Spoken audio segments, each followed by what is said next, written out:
l'ensemble des professionnels parisiens refusent d'assurer leurs cours depuis jeudi, après l'agression violente d'une CPE par des élèves, point d'orgue de violence quotidienne au sein de l'établissement. Ils l'ont vécu comme l'agression de trop. Les enseignants du lycée professionnel Maria de Resmes, dans le 17e arrondissement parisien, ont décidé à l'unanimité d'exercer leur droit de retrait, jeudi, après qu'une conseillère principale d'éducation, CPE, de l'établissement a été rouée de coups par 2 élèves. Estimant que les conditions pour exercer leur travail en toute sécurité n'étaient pas réunies, les personnels ont refusé d'assurer leurs cours et ont reconduit cette décision vendredi, rapporte Midfin News. La scène s'est produite dans la journée de jeudi, lorsque l'une des 2 CPE a interpellé 2 élèves lors d'une altercation. Les 2 jeunes femmes ont été convoquées après s'être battues et ont continué dans son bureau, raconte un professeur à Midfin News. À ce moment, au lieu de s'arrêter, les 2 élèves s'en sont pris à la CPE. C'est elle qui a pris tous les coups. Elle a des hématomes et des griffures dans le dos, détaille le professeur. Cette agression se solde par 6 jours d'incapacité temporaire de travail, ITT. Ce grave incident fait suite à de nombreux autres actes de violence, affirment les enseignants dans un communiqué. Il liste notamment une attaque à coups de marteau entre élèves, un passage à tabac, une agression physique de la proviseure puis de la CPE dès le lendemain.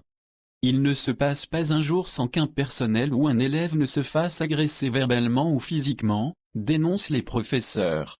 Les 2 lycéennes en cause dans l'agression de jeudi passeront devant un conseil de discipline. Il s'agira du 18e depuis la rentrée de septembre. Un préavis de grève déposé, les collègues sont épuisés, confirme au Figaro Erika Vatera, secrétaire académique du syndicat SNUA-FSU.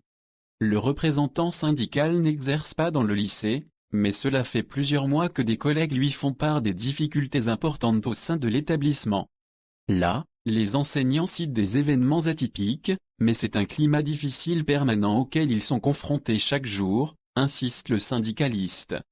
Quand on regarde la gravité des faits, leurs revendications sont assez modestes, ils demandent 2 postes de surveillance supplémentaires et quelques heures de concertation. Ils ne demandent pas le classement en réseau d'éducation prioritaire, REP, ou d'autres mesures plus importantes. La CPE agressée jeudi avait déjà subi des violences en janvier, pour lesquelles elle avait écopé de 3 jours d'ITT. Après de cet événement, la ministre de l'Éducation, Najat Vallaud-Belkacem, avait appelé la proviseure pour lui faire part de son soutien, indique le professeur interrogé par Midfin News. Les professeurs avaient par la suite été reçus par le rectorat.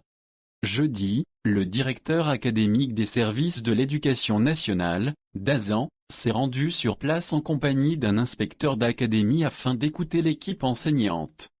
De voir quels étaient les besoins et quelles étaient les solutions envisageables, précise le rectorat au Figaro, sans être en mesure de préciser la date à laquelle l'autorité académique a eu connaissance des problèmes au lycée Maria de Resmes. Le recrutement de 2 contrats aidés, un renforcement de l'équipe mobile académique de sécurité, EMA, et des formations à destination de l'équipe pédagogique concernant la prévention des conflits, ont été annoncés. Des mesures qui ne satisfont pas complètement les enseignants, qui demandent des postes permanents au sein du lycée, et qui n'ont donc pas repris leurs cours. Ils seront toutefois présents au sein du lycée vendredi et samedi, journées pendant lesquelles l'établissement organise ses portes ouvertes. Lundi, une nouvelle assemblée générale doit de nouveau rassembler les professeurs, qui demandent par ailleurs à être reçus par la direction académique. Le SNUA-FSU, de son côté, va déposer un préavis de grève pour couvrir toute action décidée par les enseignants la semaine prochaine.